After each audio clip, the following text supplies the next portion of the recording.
Sir Hindi में जानना रोज थोडी उत्तर द्यायची असतात. सर कर्जमाफीबद्दल अनेकांची मागणी होतीये.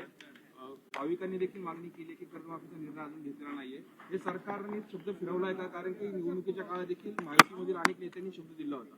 मी या संदर्भात अतिशय सविस्तर सांगितलेलं आहे. कर्जमाफी कधी करायची या संदर्भातल्या काही त्याचे नियम आहेत. त्या संदर्भात त्याची एक पद्धती आहे. या सरकारने दिलेला एकही शब्द हे सरकार फिरवणार नाही. उचित वेळी योग्य वेळी हा निर्णय देखील राज्य सरकार निश्चितपणे घेईल. तुम्ही रात्री पालखीचं दर्शन घेतलेलं आहे, मात्र तुम्ही येण्यापूर्वी माध्यम प्रतिनिधी तिथं वृत्तांकनासाठी गेले होते. त्यावेळेस आळंदी देवस्थानच्या ट्रस्टींना मुजोरी केल्याचं पाहायला मिळालं. वार्तांकन करण्यासाठी गेलेल्या पत्रकारांना दमदाटी केली आणि पोलीस अधिकाऱ्यांना देखील दमदाटी केल्याचा आता व्हिडिओ समाज माध्यमांवर व्हायरल होते. मला असं वाटतं की खरं म्हणजे आमच्या वारीचा आणि पालखीचा जो काही मूळ तत्व आहे, मूळ अर्थ आहे, ते आनंददायी अशा प्रकारचं तत्व आहे. ही आनंदाची पालखी आहे. विठुरायाकडे आनंद साजरा करत आपण जात असतो.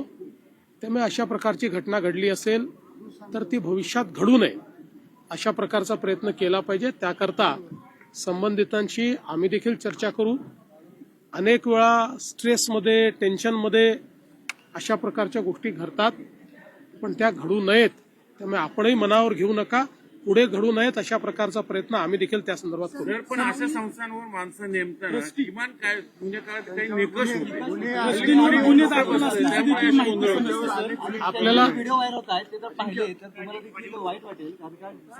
आपल्याला अतिशय स्पष्टपणे सांगू इच्छितो की यांची कोणाचीही नेमणूक सरकार करत नाही. ही सगळी नेमणूक ही ज्युडिशियल ऑफिसर्सच्या माध्यमातून त्या ठिकाणी होते. त्याची नेमणूक ही सरकारच्या माध्यमातून केली जात नाही. सर हिंदी में जानना चाहते हैं.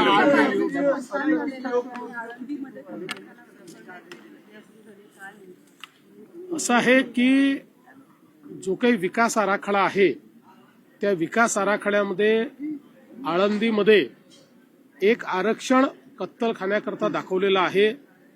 कुठल्याही परिस्थितीत आळंदीत कत्तलखाना करताच येणार नाही.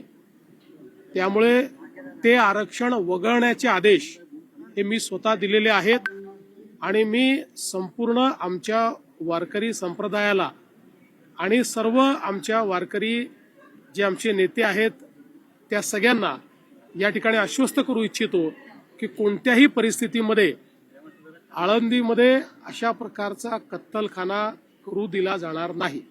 धरणं आहेत ते जवळपास लवकर भरतात आणि विशेषतः सांगली, कोल्हापूरला जो काही फटका बसतो, कशा पद्धतीने राज्य सरकारचं नियोजन आहे याबाबत? आम्ही पूर्ण परिस्थितीकडे लक्ष ठेवून आहोत.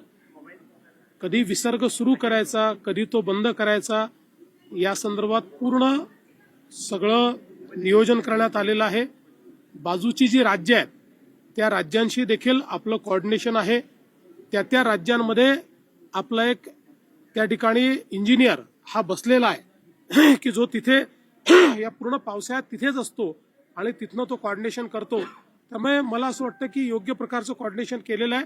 अर्थात निसर्गाचा अलीकडच्या काळामध्ये काही फार भरोसा देता येत नाही, पण आपल्याकडनं नियोजन पूर्ण केलं आहे. सर हिंदी में जानना चाहते हैं. अंतर्राष्ट्रीय योग दिन